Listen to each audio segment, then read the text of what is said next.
never, not once, when I was coming up, when I was little, when I was in the 2nd grade, ever said I could. You know, when you used to write what you want to be when you grow up, I used to write, I'm going to be a world champion in boxing. I never said I could. That belief in yourself. You I always said I am. You are. I am. But that work that you put in, it slowly starts to, when you get in there and you perform, you're like, oh yeah. Do you ever feel, because I know I put in work, and Henry, and this is the same thing for you. I put in so much work and put in work and work and work, and then I get it, because you're preparing for someone and you feel, oh, that's gonna be a tough fight. It's gonna be a tough fight. Then you put in so much work, and I know a fight that I could come to mind of yours recently, and then you get in there. That shit easy to it was easy to involve with. Right. So it's that turns it, that belief. It's like, oh yeah. I knew I said I was gonna do that, and oh, it's happening right now. Coming up, a lot of people used to always ask me, who your favorite fighter, who you want to be like, and so forth. And I'll just be like, man, I want to be like me. I like this guy, but I want to be like me. I don't ever want to be like somebody else, because I always felt like I was put here to lead, not to follow. Well, growing up in Omaha was, it was tough, especially, when you're looking around and your friends getting shot, you getting shot, they going to jail, some of them getting killed, and, just the drugs and the violence around you. Like, growing up, you want to separate yourself, but everything around you is negative, and you don't have that father figure to pull you into the right direction.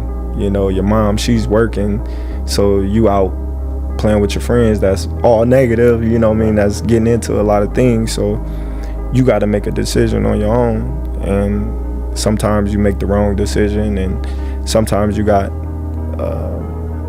good people in your life that see the talent in you, that pull you and wrap their hands around you like, hey man, you got too much to give to be doing the things that you're doing.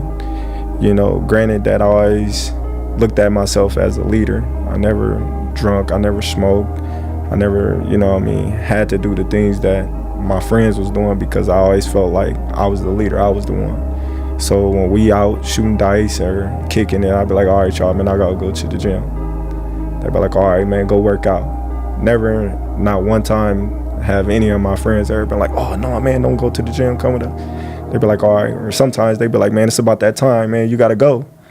Because they seen that I had, something special.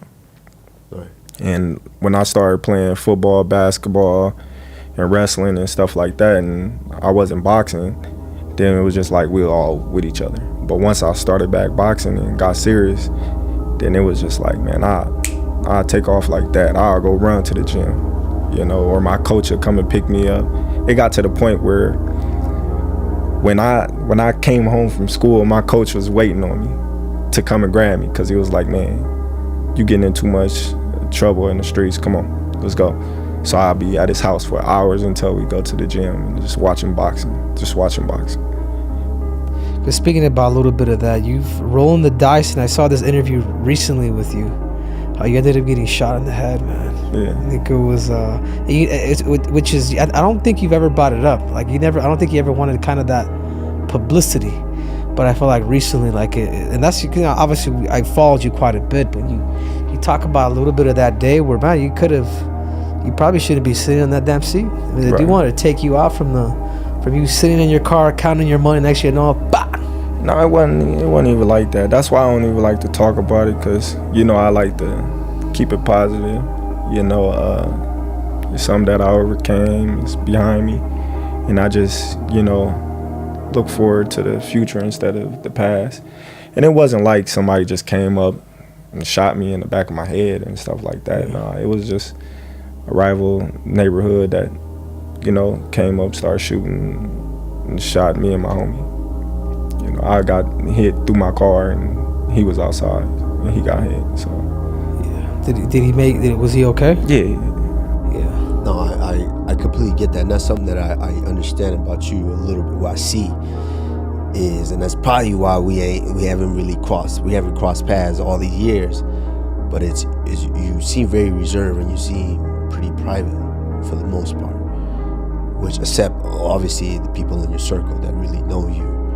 But when you get to this level and you are who you are now, I say this all the time, it's okay, because representation is very, very important. Think of all the kids from little towns like Omaha that don't feel like that they matter, that they can ever do something as spectacular as what you've done, and that are in situations like you were in at that point. They don't know a way out, and they don't see a way out, and they might not have a father figure or that coach figure in their life to really help them out. So imagine them running into especially now that we're all so connected through our devices, imagine them flipping through something and they see a little interview and they're like, oh, I know that dude, that's Terence Crawford, that's the bad boxer. And then you talking about your story about, I went through this. So I feel you being private, but because you are the super, and I say it all the time, with great power comes great responsibility.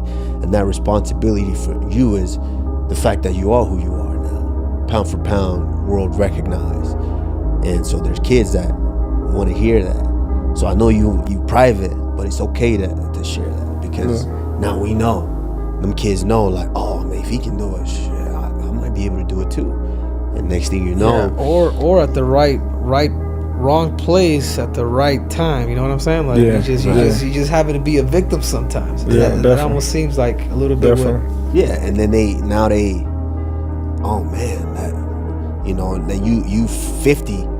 You know, you somewhere chilling, then somebody walk up to you and say, hey man, thank you for sharing this story. Thank you for talking about that, because that day I was struggling through that, and that changed my life.